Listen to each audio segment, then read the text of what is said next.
பேரலைகளுக்கு வணக்கம். இன்றைய நேர்காணலில் ஜென்சி டிஎம்கே நிகழ்வை ஒருங்கிணைத்துக் கொண்டிருக்கும் யாசர் அரஃபத் அவர்கள் இணைந்திருக்கிறார். அவரோடு பேசலாம். வணக்கம் தோழர். ஜென்சி டிஎம்கே அப்படிங்கிற நிகழ்வுகளை தொடர்ந்து நடத்திட்டு வரீங்க. இதுல ஒருவராக பேசக்கூடிய அன்பனந்தம் அவர்களுடைய வீட்டிற்கு நள்ளிரவுல போலீசார் அவர் எங்க கிட்ட ஒப்படைங்க, அவர் நாங்க கைது பண்ண போறோம் அப்படிங்கிற விஷயத்தை குறிப்பிட்டு மிரட்டியதாக சொல்லப்படுகிறது. அது சார்ந்த வீடியோக்களும் நம்ம பார்த்தோம். அவர் இங்க இல்ல, அவர் வெளியூர்ல இருக்காருன்னு சொன்ன போதும் நாங்க இங்கே காத்திருக்கோம் அப்படிங்கிற விஷயத்தையும் போலீசார்கள் சொல்லியிருக்காங்க.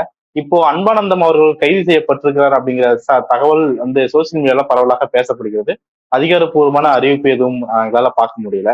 இப்போ இந்த சம்பவத்துல என்ன நடைபெற்றுச்சுன்னு பாக்குறீங்க? என்ன காரணத்துக்காக போலீஸ் அங்க அணுகிருக்காங்கன்னு உங்களுக்கு ஏதாவது தெரிஞ்சிருக்கா? அது தொடர்பான தகவல்களை நீங்க பதிவு பண்ணலாம். இல்ல, இந்த ஒரு ஜென்சி டிஎம்கே நிகழ்வை பொறுத்த வரைக்கும் மிகப்பெரிய அளவுல இன்னைக்கு தமிழ்நாடு முழுக்க தன்னெழுச்சியாக நடந்துகிட்டு இருக்கு. எதுக்கு அப்புறம் அப்படின்னு சொன்னா, இந்த ஒரு 2026 தேர்தலுடைய முடிவுகளுக்கு பிறகுதான் திமுகவால பயனடைந்தவர்கள், திமுகவினுடைய திட்டத்தால் ஏராளமான பலன்களை அடைந்தவர்கள், திமுகவுக்கு ஆதரவாக நம்ம தேர்தலுக்கு முன்னாடி பிரச்சாரம் பண்ணாம போயிட்டோமோ அப்படிங்கிற ஒரு கில்ட் தான் இன்னைக்கு ஜென்சி டிஎம்கே பக்கம் பல்வேறு இளைஞர்களை ஒன்று சேர்த்துக்கிட்டு இருக்கு அப்படிங்கறத நம்ம பார்த்துட்டு இருக்கோம்.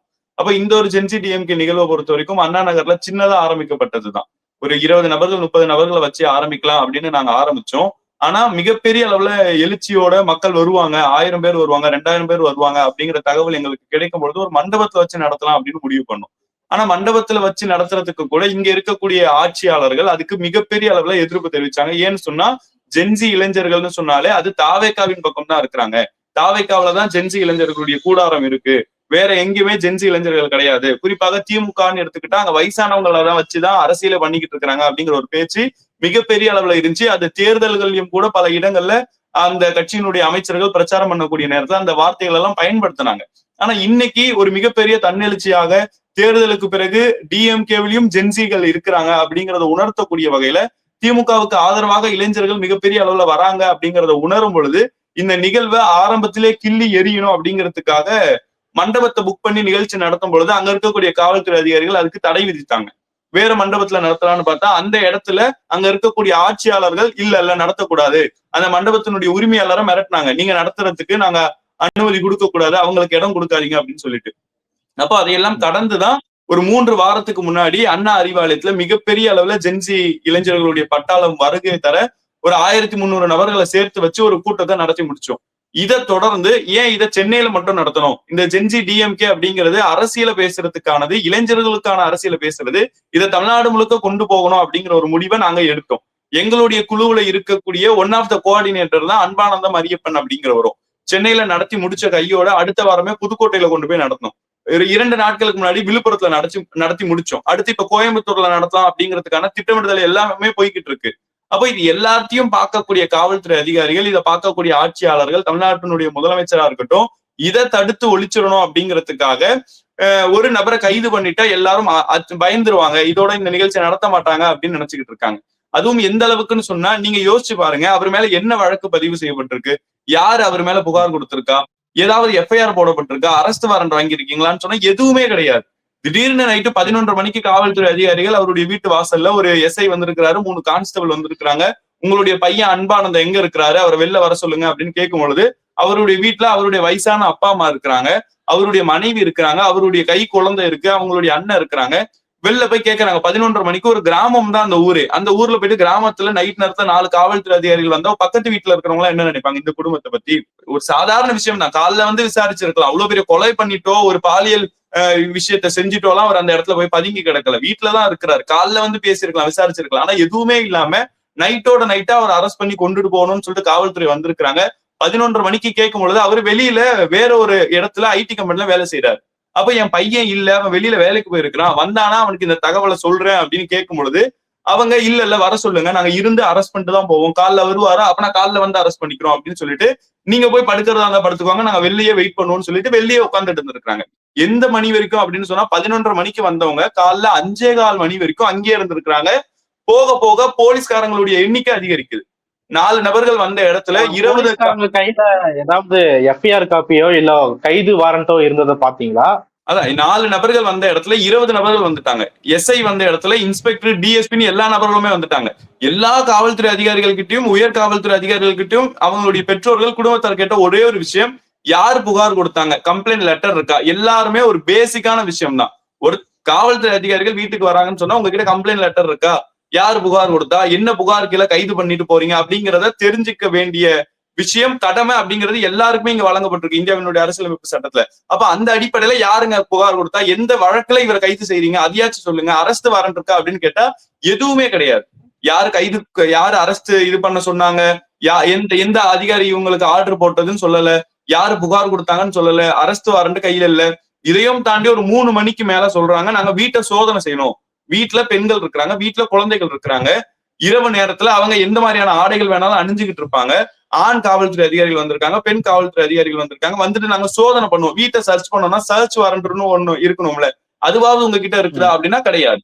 எதுவுமே இல்லாம நாங்க வீட்டை சோதனை செய்யதான் போறோம் அப்படின்னு சொல்லிட்டு இவங்க எதிர்ப்பு தெரிவிச்சுட்டே இருந்திருக்காங்க. எங்க வீட்டை ஏன் சோதனை செய்யணும், சோதனை செய்யணும்னா சர்ச் வாரண்ட கொடுங்க.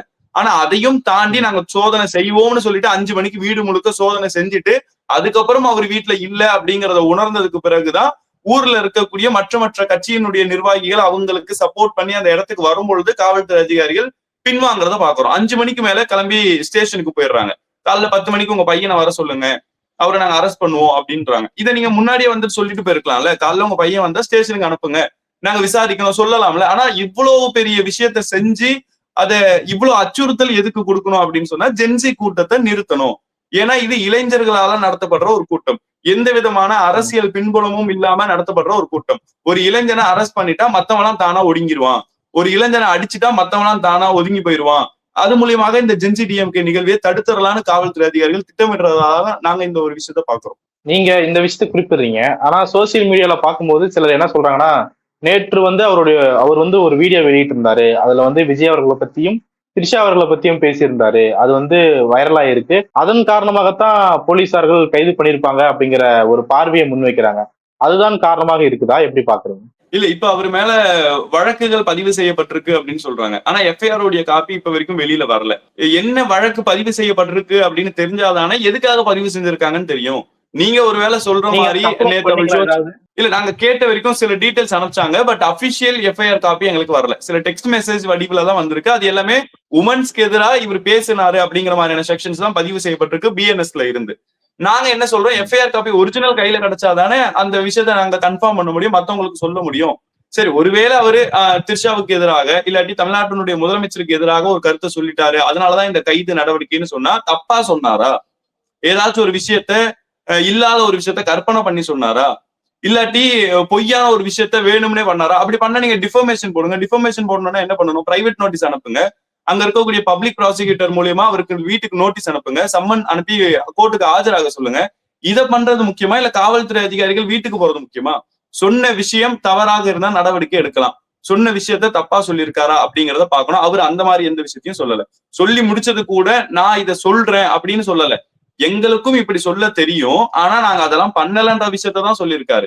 என்ன சொன்னாரு, தமிழ்நாட்டினுடைய முதலமைச்சர் நான் ஒரு செய்கை செய்யறேன்னு சொல்லிட்டு இப்படி பண்றேன்ட்டு பண்ணி காமிச்சாரு. ஒரு கதை சொல்றேன், ஒரு குட்டி ஸ்டோரி சொல்றேன்னு சொல்லிட்டு ஒரு அப்பாவை ஒரு குழந்தை தேடிக்கிட்டு இருக்குன்னு சொன்னாரு. அப்போ இங்க செங்கல்பட்டுல இருக்கக்கூடிய நீதிமன்றத்துல தன்னுடைய கணவன் எங்கன்னு ஒருத்தர் தேடிக்கிட்டு இருக்கிறாரு அப்படின்னு சொல்றதுல என்ன தப்பு இருக்கு? இது உண்மைதானே? இது நடக்கலையா? செங்கல்பட்டு நீதிமன்றத்துல வழக்கு இல்லையா? அப்போ எதுக்காக இந்த கைது நடவடிக்கை? அப்போ இதுக்காக கிடையாது. ஜென்சி டிஎம்கே நிகழ்வுல அவர் பேசினாரு, அதுக்காக கைது பண்றோம்னு கைது பண்ணா அது ஜென்சி டிஎம்கே நிகழ்ச்சிக்கு பெரிய ஆதரவை மக்கள் மத்தியில ஏற்படுத்தும். இளைஞர்கள் எப்படி 20 பேர் வரும்பொழுது தடுத்தாங்களோ மண்டபம் போச்சு இல்ல, இப்ப 1000 இளைஞர்கள் மண்டபத்துல நடத்துறதை தடுத்தும் பொழுது 1300 பேர் அறிவாலயத்துல கூட்டினாங்களே, அந்த கூட்டம் இப்ப தமிழ்நாடு முழுக்க எப்படி பரவிக்கிட்டு இருக்கோ, இன்னைக்கு இந்த கூட்டத்தை நடத்துறத காவல்துறை அதிகாரிகள் தாவேகாவினுடைய அரசாங்கம் தடுக்க நினைக்குதுன்ற செய்தி பரவனா வீதிகள் தோறும் இந்த ஜென்சி டிஎம்கே நிகழ்ச்சி நடக்கும். வாரம் நடக்கிறது, டெய்லி நடக்கும். பெரிய எழுச்சி இளைஞர்கள் மத்தியில உருவாகும். அதுக்கு சான்று ஜல்லிக்கட்டு மாதிரியான நிகழ்வுகளை பார்த்தோம். அப்போ இப்படி ஒரு எழுச்சி வந்துடக்கூடாதுன்னு சொன்னா ஜென்சி டிஎம்கேன்ற நிகழ்வை பயன்படுத்தாம ஏதோ ஒரு விஷயத்த கையில எடுத்து அது மூலியமாக அவரை கைது பண்ணணும்னு காவல்துறை அதிகாரிகள் நினைக்கிறதாதான் நாங்க இந்த ஒரு விஷயத்துல பாக்குறோம். ஒருவேளை கைது செய்யறீங்க அந்த ஒரு விஷயம் தானா, புகார் கொடுத்தது யாருன்றத சொல்லிட்டு கைது பண்ணுங்க. இந்த சம்பவத்தை கண்டிச்சு எம்பியான கனிமொழி அவர்களும் எதிர்கட்சி தலைவரான உதயநிதி ஸ்டாலின் அவர்களும் வந்து கண்டனத்தை பதிவு பண்ணியிருக்காங்க. அதுல உதயநிதி அவர்கள் வந்து பதிவிடும் போது கனி அப்படிங்கிற நபர் வந்து இந்த ஜென்சி டிஎம்கே நிகழ்வுல கலந்துகிட்டவர், அவரையுமே தாக்கி இருக்கிறாங்க அப்படிங்கிற விஷயத்த குறிப்பிடுறாரு. அதனுடைய பின்னணி என்னன்னு பாக்குறீங்க? இல்ல இப்ப இந்த ஜென்சி டிஎம்கே நிகழ்வை பொறுத்த வரைக்கும் முதல் அறிவாலயத்துல ஒருங்கிணைச்சது நாங்க தான், எங்களுடைய குழு தான். அந்த குழு இப்ப தமிழ்நாடு முழுக்க போய்கிட்டு இருக்கு. எப்படி எங்களுடைய குழு போகுதோ அதே போல எங்களை போன்ற இருக்கக்கூடிய இளைஞர்கள் சமூக வலைதளத்துல திராவிட மாடல் அரசுக்கு ஆதரவாக பதிவு போடக்கூடியவங்க, இந்த ஆட்சியில நடக்கக்கூடிய குற்றங்களுக்கு எதிராக கண்டனத்தை தெரிவிக்கக்கூடிய இளைஞர்கள், அவங்களுடைய விருப்பத்திற்கு ஏற்றவாறு அவங்களுடைய சக்திக்கு ஏற்றவாறு ஒவ்வொரு மாவட்டங்களையும் இந்த நிகழ்ச்சிகளை தமிழ்நாடு முழுக்க நடத்திக்கிட்டு இருக்காங்க. நாங்க 3 இடத்துல நடத்திருக்கோம் அப்படின்னு சொன்னா மற்ற நபர்களால தமிழ்நாடு முழுக்க 15 இடங்களுக்கு மேல நடந்து முடிஞ்சிருக்கு. அப்போ அங்க இருக்கக்கூடிய இளைஞர்கள் நடத்துற நிகழ்ச்சிக்கு சில இளைஞர்கள் போறாங்க, அவங்களுக்கும் மேடை கிடைக்குது, அவங்களுக்கும் மைக்கு கிடைக்குது. ஏன்னா இது அரசியல் எல்லாருமே பேசுறதுக்கான ஒரு நிகழ்வு தான். 3 நபர்கள் 5 நபர்கள் வந்து பேசிட்டு போறது கிடையாது. வரக்கூடிய எல்லா நபர்களுமே பேசுங்க. ஏன் திமுக தோத்துருச்சு, ஏன் திமுக இந்த இடத்துல ஜெயிக்காம போயிருச்சு, திமுக என்ன செஞ்சிருந்தா ஜெயிச்சிருக்கும், இன்னைக்கு இருக்கக்கூடிய ஆட்சியாளர்கள் எப்படி இவ்வளவு ஈஸியா ஆட்சியை பிடிக்க முடிஞ்சது அப்படிங்கிற கருத்தை எல்லாருக்குமே ஒரு கருத்து இருக்கும். எல்லாருடைய கருத்தையுமே பேசுங்க, அதை விவாதிப்போம் அப்படிங்கிறதுதான் நிகழ்ச்சியினுடைய நோக்கமே. அப்படி கனின்னு சொல்லக்கூடிய ஒருத்தர் சென்னையில நடந்த ஒரு ஜென்சி நிகழ்வுல பங்கேற்று இருக்கிறாரு. பங்கேற்கக்கூடிய நேரத்துல அவர் பெருசா விமர்சனம் செய்யல. நாங்க விமர்சிக்கக்கூடிய வகையிலயோ, நாங்க கண்டிக்கக்கூடிய வகையிலயோ, நாங்க இந்த அரசாங்கத்தை எதிர்க்கக்கூடிய வகையிலயோ அந்த எதிர்ப்புகள் எதுவுமே அவர் சொல்லல. ஒரே ஒரு வார்த்தை தான், நான் உதயண்ணன் தம்பி அப்படின்னு சொன்னார். இதை தாண்டி அவருடைய கிளிப்பு, அவர் பேசினதா, அவர் பரப்பப்பட்ட, அவர் சொன்னதா ஒரு செய்தி எங்கேயுமே சமூக வலைதளத்தை பரப்பப்படலை. ஏன்னு சொன்னா அவர் சொன்ன வார்த்தையே இதுதான், நான் உதயண்ணன் தம்பி. நீங்க விஜய் அண்ணன் தம்பின்னு சொல்றீங்களா, விஜய் அண்ணனோட ரசிகன்னு சொல்றீங்களா, நான் உதயண்ணன் தம்பி, இதுல என்ன இருக்கு அப்படின்னு 2 நிகழ்வுகளையும் ஒரே விஷயத்தான் சொல்லியிருக்காரு. இந்த ஒரு விஷயத்துக்காக நீ உதயண்ணன் தம்பியா, அப்ப நான் இங்க வா கூட்டிட்டு போறோம் அப்படின்னு சொல்லிட்டு நல்லா நீங்க பேசுறீங்க அப்படின்னு அவரை பாராட்டுற மாதிரி அழைச்சிட்டு போய் யாரும் இல்லாத இடத்துல வச்சு அவரை தாக்கி இருக்கிறாங்க. அவருக்கு பேனிக் அட்டாக் வந்திருக்கு, வாயில நுர தள்ளி கீழே மயக்கம் போட்டு விழுந்திருக்கிறார். அப்ப அங்க இருக்கக்கூடிய உடனே சில ஆதரவாளர்கள் கொண்டு போய் மருத்துவமனையில சேர்க்கும் பொழுது மருத்துவமனையில இருக்கக்கூடிய மருத்துவர்களும் தாவேக்காவுக்கு ஆதரவாக, நடிகர் விஜய் அவங்களுக்கு தமிழ்நாட்டினுடைய முதலமைச்சர் விஜய்க்கு ஆதரவாக இருக்கிறனால உங்களுக்கு எல்லாம் ஒண்ணும் இல்லை அப்படின்னு சொல்லிட்டு டிஸ்சார்ஜ் பண்ணிட்டாங்க. டிஸ்சார்ஜ் பண்ணிட்டு வெளியில வந்தவர் திருப்பி மயக்கம் போட்டு விழுறாரு. பொதுவா ஒருத்தர் இந்த மாதிரி பேனிக் அட்டாக் வந்து இருக்கிறாரு, அவருடைய பல்ஸ் 180 தாண்டுச்சுன்னு மருத்துவர்கள் சொன்னாங்க.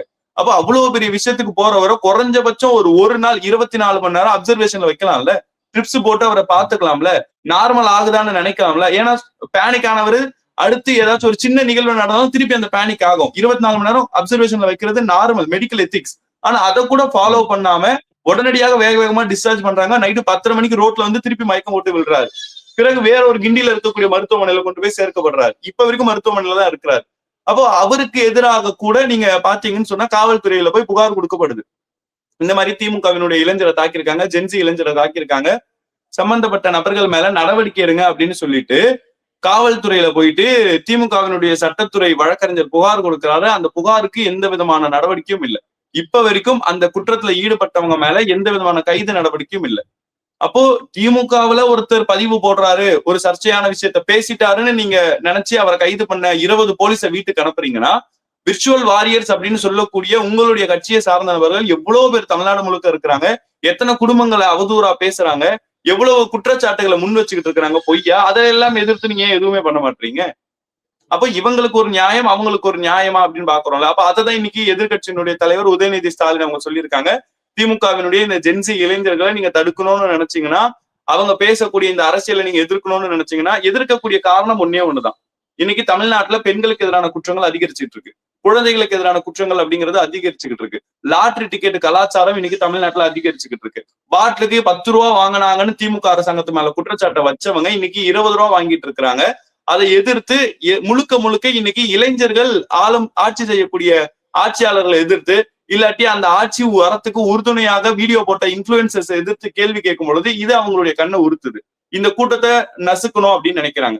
அப்ப எதிர்கட்சி தலைவர், நீங்க இப்படி எல்லாம் நசுக்கணும்னு நினைச்சீங்கன்னா, எதிர்கட்சியா இருக்கிற நாங்க சும்மா வேடிக்கை பார்த்துக்கிட்டு இருக்க மாட்டோம், கை கட்டி நிக்க மாட்டோம், எங்களுக்கான எதிர்வினையை நாங்க ஆற்றுவோம் அப்படின்னு சொல்லியிருக்காங்க. அதை தொடர்ந்து கனிமொழி அவங்களும் அவங்களுடைய கருத்தை பதிவு பண்ணிருக்காங்க. திமுகவினுடைய அமைப்பு செயலாளர் RS பாரதி அவரும் பத்திரிகையாளர்கள் இப்ப சந்திச்சிருக்கிறாரு. அப்போ முழுக்க எங்களை ஒடுக்கணும் அப்படிங்கிறதுதான் இதனுடைய பின்புலமா இருக்கிறத பாக்குறோம். இப்போ FIR காப்பி கூட உங்ககிட்ட வழங்கப்படவில்லை அப்படிங்கிற விஷயத்தை குறிப்பிடுவீங்க. இப்போ இந்த சம்பவத்தை பொறுத்த வரைக்கும் இந்த விஷயத்தை சட்ட ரீதியாக எப்படி சந்திக்க போறீங்க, அதுக்கான தயாரிப்புகள் நடந்துட்டு இருக்கா? இல்ல, இதை பொறுத்த வரைக்கும் இந்த நடவடிக்கையை நாங்க தொடரும் அப்படின்னு தான் நம்புறோம். அவரை கைது பண்ணிட்டாங்க அப்படின்னா அதோட முடிஞ்சிடாது. ஏன்னா இப்ப அவரை இன்னும் கைது பண்ணல, அவர் எங்கேயோ இருக்கிறாரு. எங்க இருக்கிறாருன்ற தகவல் அவங்களுடைய உறவினர்களுக்கும் தெரியல, காவல்துறை அதிகாரிகளுக்கும் தெரியல. அப்போ அவரை அரெஸ்ட் பண்ணணும்னு காவல்துறை அதிகாரிகள் துடிக்கிறாங்க. இப்ப காவல்துறை அதிகாரிகள் கிட்ட அவர் மாட்ட மாட்டாரு, எங்கேயோ தலைமறைவா இருக்கிறாருன்னு சொன்னா இந்த கைது நடவடிக்கை அடுத்தடுத்த ஒருங்கிணைப்பாளர்கள் மேல தொடரும் அப்படின்னு பாக்குறோம். அப்ப அதுக்கு என்ன மாதிரியான சட்ட ரீதியான நடவடிக்கை எடுக்கணுமோ அதையெல்லாம் எடுத்துக்கிட்டு தான் இருக்கிறாங்க.